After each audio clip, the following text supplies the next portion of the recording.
छोटे दुकानदार अपनी दुकान को मार्केट में कैसे बनाए रखे, ये एक बहुत बड़ा प्रश्न है। चलिए इसी पर आज बात कर लेते हैं। आखिर छोटे दुकानदार अपनी दुकान को मार्केट में बनाए रखने के लिए क्या क्या काम कर सकते हैं। आपको जो सबसे पहला काम करना है, और सारे काम जो बताऊंगा वो बाद की है, लेकिन सबसे पहला काम है अपने उधार पर कंट्रोल रखना है। जब तक दुकान छोटी है कम से कम उधार देना है, और उधार भी उन लोगों को देना है क्योंकि आप दुकान जहाँ करते हैं सब लोगों को जानते होंगे। जिन लोगों की साख और जिन लोगों का विश्वास अच्छा है और जो टाइम टू टाइम पेमेंट कर देते हैं, सिर्फ उन लोगों को शुरुआत में उधार दीजिए। लालच में मत आइए कि कोई बात नहीं, 2 दिन आगे पीछे इस इंसान पर से भी उधार आ जाएगा। अभी उधार सिर्फ उन्हीं लोगों को देना है जिनसे सही टाइम पर उधार आ जाता है। बाकी की दुकानदारी नकद की करनी है। इसके बाद जो सबसे बड़ी बात होती है, चूंकि आपके पास इस टाइम पर पैसा कम है तो आप सारा सामान उपलब्ध नहीं रख सकते। आपसे जो कस्टमर आएगा वो 150 तरह के सामान पूछेगा, कोई कुछ कोई कुछ कोई कुछ। हर किसी को अलग अलग सामान चाहिए होगा।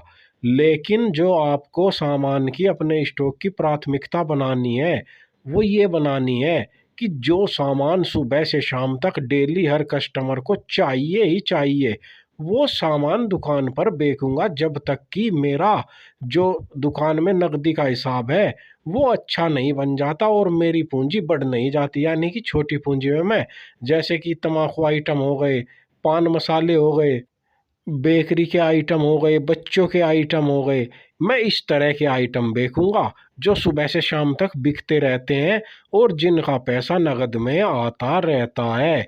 इस बात का ध्यान रखना है।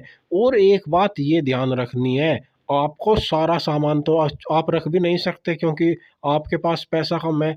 लेकिन जो भी कैटेगरी रखते हैं, मान लीजिए आप तम्बाकू आइटम रखते हैं तो फिर आपके पास बीड़ी, सिगरेट, पान, तम्बाकू ये सभी होने चाहिए।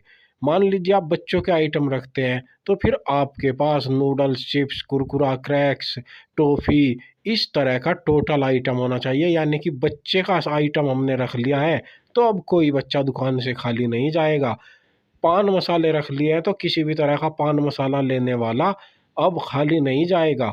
उसके बाद कैटेगरी बढ़ाएंगे, मान लीजिए हमने सर्फ साबुन रख लिया तो अब हम सभी तरह के सर्फ साबुन रखेंगे। सर्फ साबुन वाला कोई इंसान खाली नहीं जाएगा। लेकिन इसे तभी बढ़ाएंगे जब हमारे पास एक कैटेगरी की पूर्ति का पैसा हो जाए और दूसरी कैटेगरी को हम स्टॉक में लगा सके, तब इस काम को करना है। कस्टमर के साथ अपना व्यवहार बहुत ही अच्छा बनाकर रखना है क्योंकि दुकान छोटी है, सामान कम है। अगर आपका व्यवहार अच्छा होगा तो कस्टमर रिपीट होगा। आपको ज़्यादा प्रॉफिट नहीं लेना है, प्रॉफिट के बिना दुकान नहीं चलती, लेकिन शुरुआत में ज़्यादा प्रॉफिट नहीं लेना है क्योंकि सामान कम है। तो हमें चाहिए कि कस्टमर ज़्यादा से ज़्यादा आए। जब हम थोड़ा सस्ता बेचेंगे, सिर्फ थोड़ा सस्ता, तो कस्टमर ज़्यादा आएंगे। और इसके साथ ही आपको दुकान को सुबह से शाम तक जितना ज़्यादा टाइम तक खोला जा सके खोल कर रखना है। ये कुछ ऐसी बातें हैं जिनका ध्यान रखेंगे तो कम बजट में भी आप अपनी दुकान को मार्केट में बनाए रख सकते हैं। और धीरे धीरे, क्योंकि अगर किराना दुकान की बात करी जाए तो किराना दुकान में आप चाहे किसी भी तरह का आइटम रख लीजिए, 1 साल में आपका पैसा डबल हो जाता है। तो इसी तरह से आप 2-3 साल में अपनी छोटी दुकान को भी मार्केट में बनाए रखते हुए बड़ी दुकान बना सकते हैं। बस आपको पैनी नज़र के साथ इस बिजनेस को करना होगा। जानकारी अच्छी लगी है तो वीडियो को लाइक और चैनल को सब्सक्राइब कर लीजिए। चैनल पर इसी तरह की 300 से ज़्यादा वीडियो है, जाइए और देखिए, कोई ना कोई वीडियो आपके काम की ज़रूर मिलेगी।